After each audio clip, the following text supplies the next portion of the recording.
Dans cette nouvelle vidéo sur les suites numériques, on va parler d'un cas particulier de suites numériques que sont les suites géométriques. Alors, on va commencer avec la définition. Donc, une suite U est dite une suite géométrique si et seulement si il existe un nombre réel Q qu'on va prendre non nul, tel que pour tout n d'un grand N, eh bien un plus 1 c'est Q fois un. Donc, je passe d'un terme au suivant en multipliant toujours par le même nombre réel Q. Alors, si vous connaissez les suites arithmétiques, c'est un peu la même chose, sauf que pour les suites arithmétiques, on en ajoute toujours le même nombre. Ici, on multiplie toujours par le même nombre. Autre remarque, on a ici une suite définie par une formule de récurrence, une relation de récurrence, d'accord? De la même façon, ici, je vous ai défini ça pour n dans grand N. Si jamais on commençait, par exemple, à U0, c'est pas grave, à U1 plutôt, c'est pas grave. L'idée de suite géométrique, c'est bien je passe d'un terme au suivant en multipliant toujours par le même nombre, peu importe quelque part, d'où est-ce qu'on commence. Alors, le nombre Q, eh bien, c'est ce qu'on appelle la raison de la suite, cette fois de la suite géométrique, de la même façon qu'on appelait R la raison de la suite arithmétique. Bon, je vous ai dit, on prend Q différent de 0, bah oui, parce que si on multiplie par 0, très vite, il n'y a plus rien, il n'y a plus que des zéros, c'est pas du tout intéressant. Allez, quelques exemples. Alors, prenons, premier exemple, la suite U, suite géométrique de premier terme U0 qui vaut 2 et de raison Q égale 5. Donc on a U0 qui vaut 2, U1, je prends 2, je le multiplie par 5, donc ça me fait 10. Le suivant, je repars de 10, je le multiplie par 5, j'obtiens 50. Ensuite, je repars de 50, je multiplie par 5, j'arrive à 250. Remarquez d'ailleurs que ça augmente très très vite. Un autre exemple, je prends la suite géométrique de premier terme U0 qui vaut moins 1 et je prends pour raison 1 demi. Donc le terme U1, c'est moins 1 fois 1 demi, ça me fait moins 1 demi. Le suivant, je multiplie moins 1 demi par 1 demi, ça me fait moins 1 quart. Je remultiplie par 1 demi, ça me fait moins 1 huitième. Là, au contraire, on va aller très vite vers 0, on a l'impression. Allez, un troisième exemple. Je prends la suite géométrique de premier terme U0 qui vaut 3 et de raison Q égale moins 1. Donc je prends 3, je le multiplie par moins 1, j'ai moins 3, je le remultiplie par moins 1, j'ai 3, je remultiplie par moins 1, j'ai moins 3. Et vous voyez qu'on va faire ça à chaque fois, moins 3, 3, moins 3, 3, moins 3, 3, etc. etc. Donc d'ailleurs, ce qu'on vient de voir sur ces petits exemples, c'est qu'on a des choses très différentes. On voit bien, le premier exemple qui est ici, on se rend compte qu'on va avoir des nombres très grands très vite. Le deuxième exemple, on voit que on diminue et a priori on va se rapprocher de 0. Le troisième exemple, on est toujours en train de passer de 3 à moins 3, de 3 à moins 3, etc. Donc on peut avoir des choses très différentes pour ces suites géométriques. Alors, encore une fois, je dis encore une fois parce que théoriquement, vous avez déjà regardé la vidéo sur les suites arithmétiques avant. Encore une fois, on a ici une suite définie par une relation de récurrence. Pour aller calculer un terme, on est obligé de calculer tous ceux d'avant, donc c'est pas très pratique. Donc on aimerait, autant que possible, trouver une formule explicite. Eh bien, pour les suites géométriques, c'est pas compliqué non plus de donner une formule explicite. Alors allons-y. Prenons U, une suite géométrique de raison Q. Eh bien, pour tout entier naturel n, on a un qui est égal à u0 fois q puissance n. Alors, là à nouveau, bon, déjà, intuitivement, on s'en rend compte. Je pars de u0, je multiplie par q, je remultiplie par q, donc j'ai multiplié par q fois q qui fait q au carré. Je remultiplie par q, donc j'ai multiplié q carré fois q, ça fait q au cube, etc. etc. Donc on se rend compte intuitivement qu'effectivement, ça doit être ça. Pour le démontrer de façon plus rigoureuse, on peut tout simplement faire une récurrence, hein, une démonstration par récurrence. Ça va être notre hypothèse de récurrence. HR0, qu'est-ce qu'on a?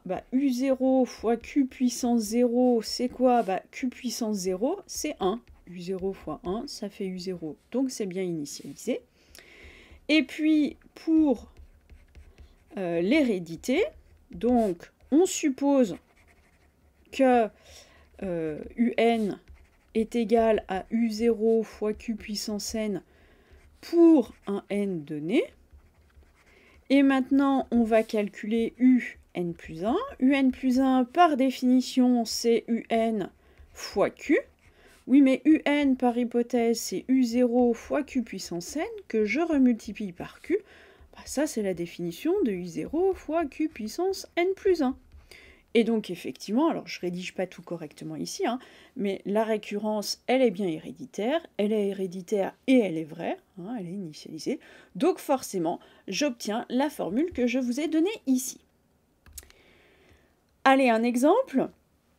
Si on prend U, la suite géométrique, telle que U0 vaut 3 et Q vaut 1,5, eh bien, on a donc UN qui vaut 3 fois 1,5 puissance n, qu'on peut réécrire hein, sous la forme 3 divisé par 2 puissance n. Et puis, par exemple, si je veux U6, j'ai pas besoin de calculer U1, U2, U3, U4 et U5. Je peux donner directement U6. U6, c'est 3 divisé par 2 puissance 6. Alors, attention, si le premier terme, c'est U1 et pas U0, ça modifie légèrement la formule. Hein. De la même façon que si je veux relier UN avec UP, soit parce que le premier terme de ma suite, c'est pas U0 ou U1, mais c'est UP, ou bien parce que j'ai envie, pour une raison ou une autre, de relier UN et UP, eh bien, on peut démontrer que UN, c'est UP fois Q puissance n-p. Et là, à nouveau, alors je ne vais pas faire la démonstration rigoureuse, mais on part de UP plus 1, etc. On veut arriver jusqu'à UN, donc je vais mettre UN moins 1, UN. Bon, je multiplie par Q, pardon, je multiplie par Q, etc. Hein. Hop, là, j'ai aussi multiplié par Q, je remultiplie par Q. Bon, comment est-ce que je passe de UP à UN? En multipliant, alors, en faisant combien de multiplications par Q? Autant que j'en ai besoin pour passer de P à N, c'est-à-dire N-P. Donc, je fais N-P multiplication par Q, ce qui revient à multiplier par Q puissance N-P. Attention, encore une fois, c'est pas une démonstration rigoureuse, mais c'est pour vous donner une idée de d'où ça vient, et puis vous permettre aussi de retrouver facilement la formule. Démonstration rigoureuse, hein, c'est pas très compliqué non plus. Bon, une définition, on dit que ces suites ont une évolution exponentielle. Voyons un exemple. Je prends la suite géométrique qui a pour premier terme U0 qui vaut 1,5 et qui a pour raison Q qui vaut 2. Bon, d'après ce qu'on vient de dire, on a UN qui est égal à 1,5 fois 2 puissance n. Ça, si je veux, je peux le réécrire comme étant 2 puissance n-1.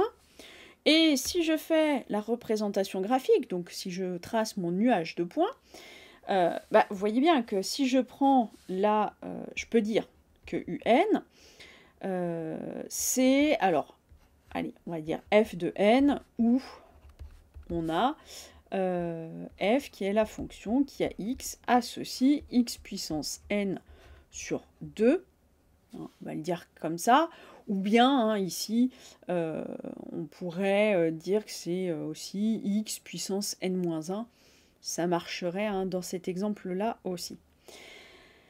Donc on a bien les points qui sont sur la représentation graphique hein, de xn, ou quasiment la fonction x donne xn, et je vous rappelle que x puissance n, c'est égal à exponentielle de n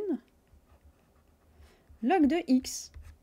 Et donc, on voit bien apparaître là cette histoire d'exponentielle. Alors, sur mon dessin, comme j'ai représenté que les premiers points, on ne voit pas forcément très bien que c'est vraiment une exponentielle. On pourrait se dire, ah bah tiens, c'est un morceau de parabole.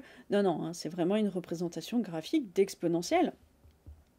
Et ce que je viens de rappeler ici, en fait, peu importe quelle sera la raison, on va se retrouver avec du q puissance n. Et le q puissance n, ça va rester de l'exponentielle de n fois log de q. D'accord? Donc effectivement, on va avoir toujours une évolution exponentielle. Bon, propriété suivante. Alors, on prend une suite géométrique non nulle de raisons q, attention, strictement positif. Eh bien, un plus 1 moins un divisé par un, ça va être quelque chose de constant. Et ce rapport, un plus 1 moins un sur un, eh bien, c'est ce qu'on appelle la variation relative. Bon, honnêtement, on ne va pas particulièrement utiliser ni ce terme, ni cette propriété. D'ailleurs, on peut montrer assez facilement que ça, c'est égal à q moins 1. Pourquoi? Tout simplement, on sait que un plus 1, c'est égal à q fois un. Donc, si un est différent de 0, on voit bien qu'on a un plus 1 sur un qui est égal à q. Et puis, si on fait moins un sur un, ça revient à faire moins 1, tout simplement. Donc, voilà, encore une fois, ce n'est pas quelque chose qu'on utilisera particulièrement, mais pourquoi pas. D'ailleurs, je ne l'ai pas dit, mais pour montrer qu'une suite est géométrique, il suffit de montrer que un plus 1 est égal à toujours la même constante fois un, ou si on a démontré que un est différent de 0, on peut calculer un plus 1 sur un et montrer que ça vaut toujours la même constante. Bon, propriété suivante, là pour le coup qui va quand même plus nous intéresser, qu'est-ce qu'on peut dire de la monotonie des suites géométriques? Alors en réalité, on ne va pas prendre n'importe quelle suite géométrique, on va prendre uniquement la suite de termes général q puissance n. Donc je ne prends pas en compte ici le u0. Alors, si j'ai la suite de termes général q puissance n avec q strictement positif, je vous dirai quelques mots après de ce qui se passe quand q est négatif, qu'est-ce qu'on obtient? Eh bien, on obtient une suite qui est strictement croissante si q est strictement plus grand que 1. Bah oui, je multiplie par un nombre toujours plus grand que 1, donc à chaque fois, j'augmente la taille.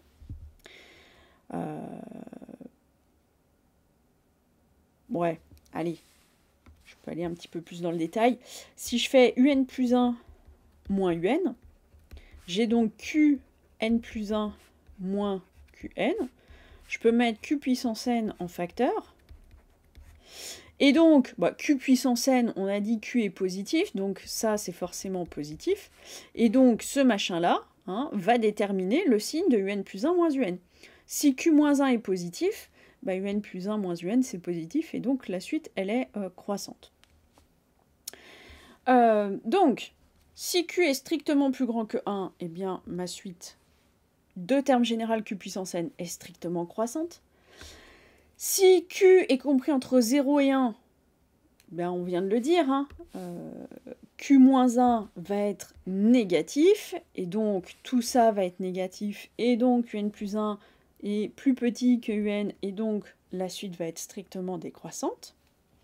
Et puis si jamais q est égal à 1, si q est égal à 1, je fais fois 1 à chaque fois, je change rien, j'ai un plus 1 qui est égal à un, et donc la suite elle est constante. Alors, je vous ai dit, je vais vous parler de ce qui se passe lorsque Q est négatif. Lorsque Q est négatif, au niveau de la monotonie, c'est très simple. J'ai pas de monotonie. Tout simplement parce que si Q est négatif, je vais avoir un coup un terme positif, un coup un terme négatif, un terme positif, un terme négatif, un terme positif, un terme négatif. Hein, le moins 1 puissance n, il va y être. Hein. Comment je dis? Allez, si je dis Q, c'est égal à moins K, où j'ai K qui est positif, hein, bah, vous voyez bien que quand je vais faire Q puissance n, je fais moins K puissance n, c'est moins 1 puissance n fois K. D'accord? Fois K puissance n. K puissance n, il est positif, et le moins 1 puissance n, bah, un coup il est positif, un coup il est négatif. D'accord? Donc vraiment, quand on est avec Q strictement négatif, eh ben, on change de signe tout le temps. Donc on est, entre guillemets, je crois, je décroît, je crois, je décroît, je crois, je décroît. Donc on n'est pas monotone. Hein. On n'est ni croissant, ni décroissant. Qu'est-ce qu'on peut dire cette fois sur les limites? Qu'est-ce qui se passe lorsque n tend vers plus l'infini? Bah là c'est pareil, et il faut différencier les cas. Alors encore une fois, je vais prendre la suite géométrique de terme général Q puissance n. Hein, je ne prends pas en compte le U0, je vous ferai une remarque à la fin sur le U0. Qu'est-ce qu'on a? Bah, si Q est strictement plus grand que 1, on va obtenir une suite qui tend vers plus l'infini et donc qui est divergente. On peut le voir par exemple en redisant, comme on l'a dit, que Q puissance n, c'est l'exponentielle de n fois log de Q. Q étant plus grand que 1, log de Q est strictement positif, et donc lorsque n tend vers plus l'infini, log de Q fois n, ça tend vers plus l'infini, et la limite de l'exponentielle en plus l'infini, c'est plus l'infini. D'accord? Ou intuitivement, on peut s'en rendre compte parce qu'on multiplie toujours par un nombre plus grand que 1. Multiplier toujours par 2, vous voyez bien qu'on va aller très vite vers l'infini. Si maintenant, Q est compris entre moins 1 et 1, et là, vous voyez qu'on on accepte d'aller dans les négatifs, entre moins 1 et 1, la suite, elle va être convergente et elle va tendre, elle va avoir pour limite 0. Bah oui, on a vu un exemple tout à l'heure, là où on avait comment dire, une raison qui était un demi, et on voyait, on avait un demi, un quart, un huitième, etc. C'est ce qu'on a en bas de la fraction qui va tendre vers l'infini. D'accord? Donc, un nombre divisé par un truc qui tend vers l'infini, ça a pour limite 0. Et là, peu importe qu'on soit positif ou négatif.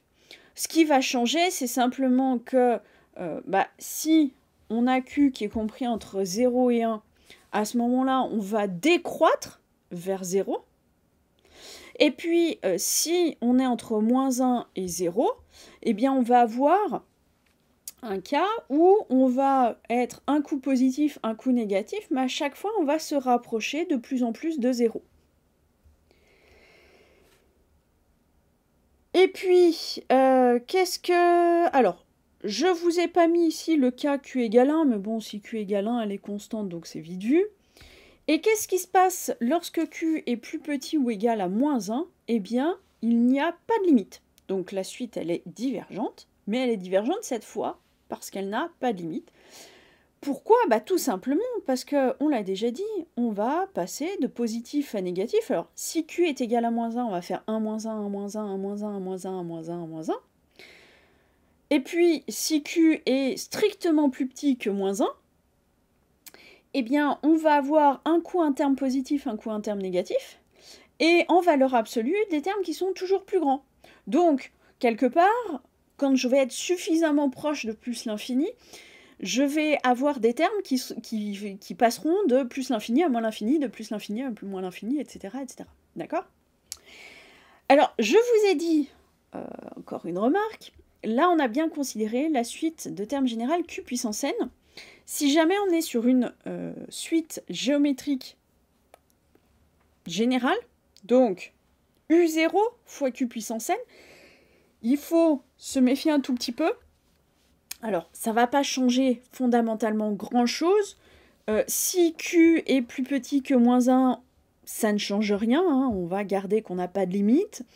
Si on est entre moins 1 et 1, c'est pas grave, on va aussi tendre vers 0. Par contre, si Q est strictement plus grand que 1, eh bien on va tendre soit vers plus l'infini, soit vers moins l'infini. Tout dépendra du signe de U0. Si U0 est positif, on aura pour limite plus l'infini, et puis si U0 est négatif, ben on aura pour limite moins l'infini. D'accord? Mais si vous connaissez cette propriété, on retrouve sans problème le cas général. Allez, une dernière propriété pour terminer.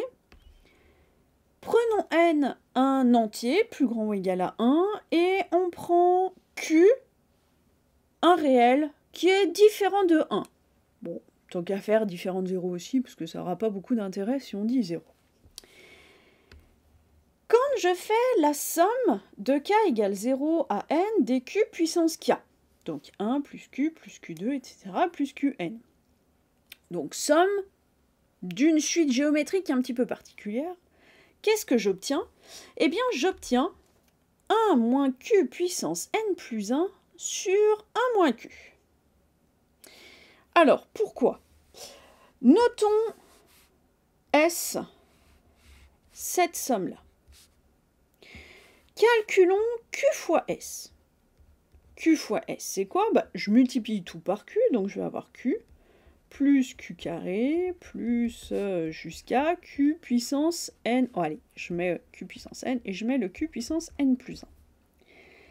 Et maintenant, si je fais la première somme ici, non, voici, celle-là moins celle-là, qu'est-ce que j'obtiens? Bien, j'obtiens S moins Q fois S, c'est-à-dire S facteur de 1 moins Q. C'est égal à quoi?